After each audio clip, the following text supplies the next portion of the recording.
ధరణి స్థానంలో ప్రభుత్వం కొత్తగా భూభారతి భూమి హక్కుల రికార్డు 2025 చట్టాన్ని తీసుకొచ్చిందని కామారెడ్డి జిల్లా కలెక్టర్ ఆశిష్ సాంగ్వాన్ అన్నారు. ఈ చట్టంపై రెవెన్యూ అవగాహన కోసం రాష్ట్రంలోని 4 పైలట్ మండలాల్లో లింగంపేట్ ఒకటని తెలిపారు. ఇందులో అన్ని రకాల దరఖాస్తులు ఉన్నాయని, హక్కుల రికార్డుల్లో తప్పుల సవరణ, రిజిస్ట్రేషన్, మ్యూటేషన్ చేయడానికి ముందు భూముల సర్వే, పెండింగ్ సాదా బైనామా దరఖాస్తులను పరిష్కరిస్తామని చెప్పారు.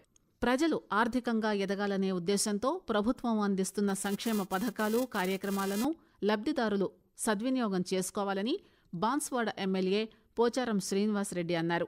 ఈ మేరకు బాన్స్వాడ క్యాంపు కార్యాలయంలో రాష్ట్ర ఆగ్రోస్ చైర్మన్ కాసుల బాలరాజు, బాన్స్వాడ సబ్ కలెక్టర్ కిరణ్మయి, కామారెడ్డి జిల్లా కార్పొరేషన్ ఏడీ దయానంద్తో కలిసి ఎస్సీ కార్పొరేషన్ ద్వారా నిరుద్యోగ మహిళా లబ్ధిదారులకు ఉచిత కుట్టు మిషన్లు అందజేశారు.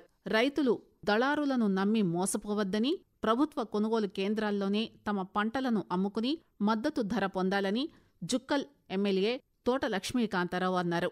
రైతు పండించిన ప్రతి గింజను కొనుగోలు చేయడానికి ప్రభుత్వం చర్యలు తీసుకుంటుందని తెలిపారు. విధి నిర్వహణలో నిర్లక్ష్యంగా వ్యవహరించిన Kamareddy police station SI Y Naresh ను ఐజీపీ చంద్రశేఖర్ రెడ్డి ఆదేశాల మేరకు సస్పెండ్ చేసినట్టు జిల్లా పోలీస్ సూపరింటెండెంట్ రాజేష్ చంద్ర తెలియజేశారు. విధుల పట్ల బాధ్యతారాహిత్యంగా ప్రవర్తించే పోలీసు సిబ్బందిపై చర్యలు తప్పవని హెచ్చరించారు. గత ఏడాది ఒక వ్యక్తి అదృశ్యమైన ఘటనపై ఫిర్యాదు చేసినప్పటికీ Kamareddy police station SI Naresh FIR నమోదు చేయడంలో ఆలస్యం చేసి ప్రాథమిక విచారణ కూడా చేపట్టకపోవడంపై ఈ చర్య తీసుకున్నారు. బాన్స్వాడ ఎమ్మెల్యే పోచారం శ్రీనివాసరెడ్డి బీర్కూర్కు చెందిన 48 మంది లబ్ధిదారులకు డబుల్ బెడ్రూమ్ ఇళ్ల నిర్మాణం బిల్లు చెక్కులను పంపిణీ చేశారు. బాన్స్వాడ పట్టణంలోని తన నివాసం వద్ద 48 మంది లబ్ధిదారులకు 37,70,935 రూపాయల విలువైన సొమ్మును అందజేశారు. భూభారతి చట్టం దేశానికే రోల్ మోడల్గా నిలుస్తుందని రెవెన్యూ శాఖ మంత్రి పొంగులేటి శ్రీనివాసరెడ్డి అన్నారు. చట్టం పేద ప్రజలకు చుట్టంలా ఉండాలనే ఉద్దేశంతోనే ఈ కార్యక్రమాన్ని తీసుకొచ్చామని లింగంపేట మండలంలోని శేటిపల్లి గ్రామంలో వివరించారు. ప్రభుత్వం ప్రతిష్టాత్మకంగా ధరణి స్థానంలో తీసుకొచ్చిన నూతన భూభారతి చట్టంపై రాష్ట్ర వ్యాప్త పైలట్ ప్రాజెక్టులో భాగంగా 4 మండలాల్లోని రెవెన్యూ సదస్సుల్లో భూ సమస్యలపై 12,759 దరఖాస్తులొచ్చాయి. ఇందులో కామారెడ్డి జిల్లా లింగంపేట మండలం నుంచి 4,225 దరఖాస్తులున్నాయని జిల్లా కలెక్టర్ ఆశిష్ సాంగ్వాన్ తెలియజేశారు. జిల్లాలోని వర్ణి మండలంలోని జాకోరా ఎత్తిపోతల పథకం కోసం జాకోరా గ్రామంలో నూతన విద్యుత్ సబ్స్టేషన్ నిర్మాణానికి తెలంగాణ రాష్ట్ర ప్రభుత్వ వ్యవసాయ సలహాదారులు బాన్స్వాడ ఎమ్మెల్యే పోచారం శ్రీనివాసరెడ్డి భూమి పూజ చేశారు.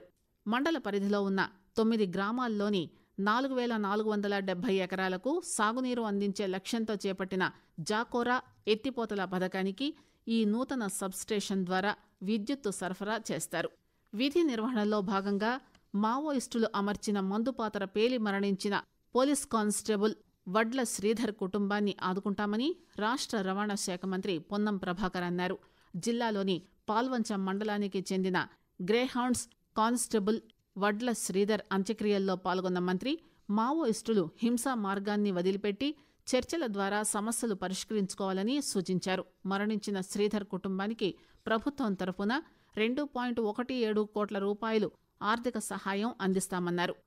ఒక్క సీసీటీవీ కెమెరా 100 మంది పోలీసులతో సమానమని, నేర పరిశోధన, నేరాల నివారణలో నిఘా నేత్రాలు కీలక పాత్ర పోషిస్తాయని Kamareddy additional police superintendent Chaitanya Reddy తెలిపారు. ఈ మేరకు కామారెడ్డి పట్టణంలోని ఇందిరానగర్ డబుల్ బెడ్రూమ్ సముదాయంలో ఏర్పాటు చేసిన 30 సీసీటీవీ కెమెరాలను ఆమె ప్రారంభించారు. 2024-25 రబీ సీజన్కు సంబంధించి 3.17 లక్షల మెట్రిక్ టన్నుల ధాన్యాన్ని సేకరించి రాష్ట్రంలో కామారెడ్డి జిల్లా 3వ స్థానంలో ఉందని జిల్లా కలెక్టర్ ఆశిష్ సాంగ్వాన్ తెలియజేశారు. జిల్లాలో ధాన్యం కొనుగోళ్లు వేగంగా కొనసాగుతున్నాయని, ఇప్పటికే 90% పూర్తయ్యాయని పేర్కొన్నారు.